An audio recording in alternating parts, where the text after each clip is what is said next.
The 2016 video entitled 5 Bubbles Putting Market on the Verge of a Crash, which you were about to see, was produced just prior to Mr. Trump's surprise election, which extended the timetable for an impending crash.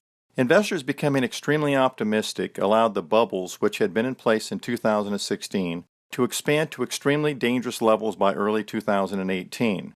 Take a look at this 15-year 2003 to 2018 chart, which compares the prices of stocks and long-term bonds.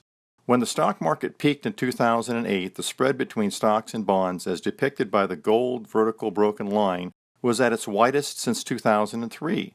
The result was the spread closing or the stock market crashing down to the price level the bonds were at, as depicted by the yellow circle. The same thing happened for these 3 peaks. Due to the spread being very wide in 2016, had Mr. Trump not been elected, stocks would have likely crashed to the level of the bond market. Instead, after Mr. Trump was elected, the spread between stocks and bonds widened to an extremely dangerous level in early 2018. Here is another of the 2016 bubbles which has been updated for 2018. It depicts that the dividend yield for the S&P 500 declined from 2.2% in 2016, the third lowest since 1870, to 1.7%, the second lowest, by early 2018. This video is available to you from Dynasty Wealth Investing. This presentation is about 5 bubbles which have put the market on the verge of crash. Michael Markowski, with 40 years of experience, conducted the research that is contained in this video. He was named by Fortune magazine as one of its 50 greatest investors. Michael predicted the collapse of Lehman, Bear Stearns, and Merrill Lynch in his Equities magazine column 1 year before Lehman went bankrupt. Michael specializes in global markets anomalies, small public companies, and digital companies that have the potential for 100 times return on investment. Here are the highlights from Michael Markowski's September 2007 Equities column. He stated that a day of reckoning was coming for the 5 largest brokers, and that it would be sooner rather than later, and it would be ugly. Besides this video, Mr. Markowski has produced 4 additional crash-related videos that are highly recommended. Market Bubble Number 1. The stock and long-term bond markets both reached all-time highs during July 2016.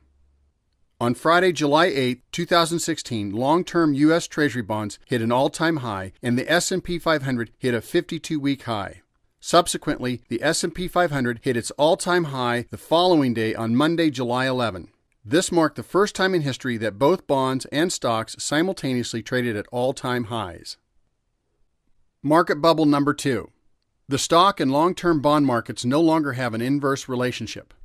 This chart depicts the price histories for the long-term bond and stock markets from 2006 to 2016. Historically, bonds have gone to new highs when stocks hit new lows, and vice versa. This is a good example of the inverse relationship that bonds and stocks had prior to just recently.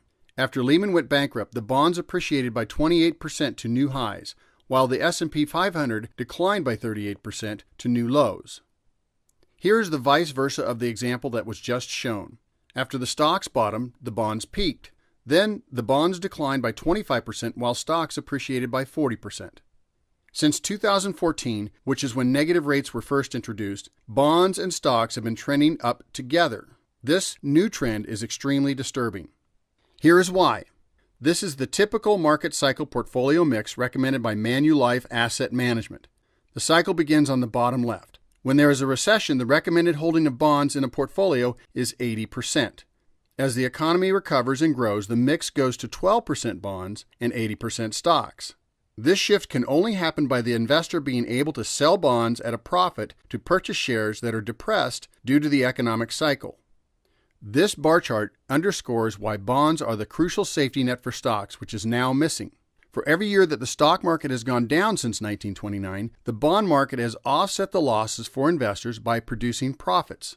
Now that bonds are going up with stocks, the mechanism or safety net of investors selling bonds at tops to buy stocks at bottoms and vice versa is no longer in place. Thus, both the bond and stock markets are continuing to new highs and do not have safety nets below them. Market Bubble Number 3. The S&P 500 is now priced like a bond instead of a stock. This chart depicts the long-term bond prices versus the bonds' yields from 2006 to 2016. The relationship between the two is exactly inverse as it should be. When the bond's price hit an all-time high on July 8, its yield was at its all-time low of 2.2% on the same day. This is the same chart with the S&P 500's price history added on to it. Notice that on the left-hand side of the chart, the S&P 500 mimics the bond yield. It's only logical that when bond yields go down, that stocks should sell off since the underlying bonds are appreciating. Remember, throughout history, bond prices and stock prices always had an inverse relationship. Based on what happened on the right side of the chart, the S&P 500 is now behaving as bonds instead of stocks. In addition, for the first time ever, the yield on the long-term Treasury bonds fell to below the dividend yield of the S&P 500. The S&P 500 will soon report its sixth consecutive quarter of declining profits. Declining profits should be driving stocks down instead of up. Bucking this trend for a year and a half provides further confirmation that the S&P 500 is now trading on its dividend yield like bonds instead of on its earnings performance like stocks. Market bubble number 4. The divergence between the S&P 500 and the small stocks is the widest ever. Not only is the S&P 500 trading at a premium to the low-price stocks index, but the current divergence between the two indices is the widest ever recorded. This is indicating that the S&P 500 is extremely overvalued, while the low-price shares index is extremely undervalued. Market bubble number 5. The S&P 500 is at all-time new highs, while the other major indices in downtrend. The S&P 500 has been trading consistently to all-time new highs during the third quarter of 2016. Yet the world's two other major stock indices, Japan's Nikkei and Germany's DAX, reached their 20-year all-time new highs respectively more than a year ago and have since been in downward trends. The divergence between the S&P and these two cannot continue. Due to the 5 bubbles forming, the S&P 500 is dangerously poised for a crash that could be epic. Sign up at Dynasty Wealth for our free newsletter, which includes crash updates, etc. We highly recommend the Crash and Crash 9010 Crash Protection Strategy video, which is available at dynastywealth.com.